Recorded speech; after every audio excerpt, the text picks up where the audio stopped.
PhD and her husband have been separated for about 15 years, and she's going for a ceremony where she knows she's going to run into him. So she's thinking about their life together. Although sleep stays away, every night I shut my eyes, and pieces of the life I left behind come back to me. I see the batik pillowcases in our bedroom, our neighbors, and your family, which, for a misguided period, I thought was also mine. I see you.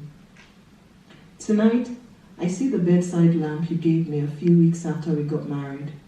I could not sleep in the dark, and you had nightmares if we left the fluorescent lights on. That lamp was your solution.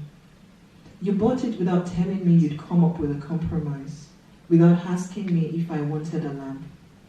And as I stroked its bronze base and admired the tinted glass panels that formed its shade, you asked me what I would take out of the building if our house was burning.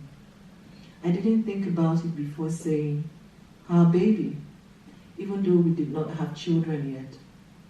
Something, you said, not someone. But you seemed a little hurt that when I thought it was someone, I did not consider rescuing you. So this bit is much later in the novel, where they have a daughter, and the daughter has sickle cell disease, and buzzword, since that's what we're supposed to be talking about. And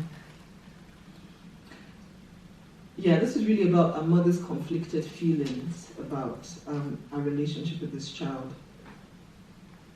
The day I left for Bauchi, I dressed Rotimi up in a sleeveless purple dress while Akin fiddled with the car downstairs. He was on annual leave and had decided to go to Lagos for a couple of days. I did not ask him why he wanted to be in Lagos. I did not want to know. Rotimi's dress was something Akin had bought because he thought I would be throwing her a party on her birthday. Of course there was no party.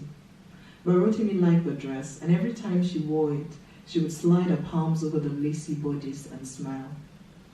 It took longer than usual to dress her up that morning. She was cranky because I woke her up early so we could leave the house before 6 a.m. After I convinced her to put on her shoes, I sat her on the dressing table and applied compact powder to my face. When I was done, I applied a loud coating of talcum powder to her forehead, and she held her face perfectly still as I rubbed it over her skin. Then I sat on a stool and coated my lips with pink lipstick. While I peered into the mirror to make sure I did not have lipstick stains on my teeth, Rotimi leaned forward and pressed a thumb against my upper lip. I watched as she took her hand towards her mouth, expecting her to suck on the thumb. But instead, she traced her lower lip, imitating the way I had worked the lipstick. You're a clever one, aren't you? I said. She touched my mouth to get more lipstick, her fingers soft against my lower lip, its pressure feather-light. When she was done smearing her thumb against the lips, I placed her on my knee so she could look into the mirror, but she barely glanced at it. She twisted until she was facing me, then tilted her head this way and that beneath my gaze, as though I was the only mirror that mattered to her.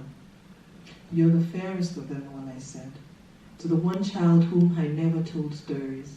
My stories and songs felt useless in the face of the disease she was battling, so I never bothered with them.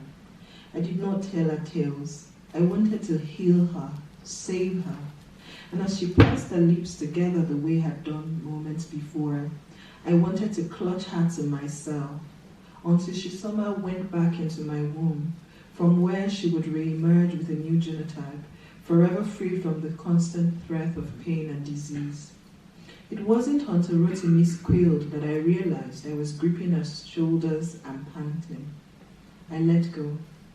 This was why I did not allow myself to be alone with her too often, because of the thoughts that pushed me over the precipice into a bottomless pit, where I flailed as I fell. I fought the sudden urge to lay my head on the dressing table and weep. Then I took a deep breath, and I ringed the gold necklace around my daughter's neck.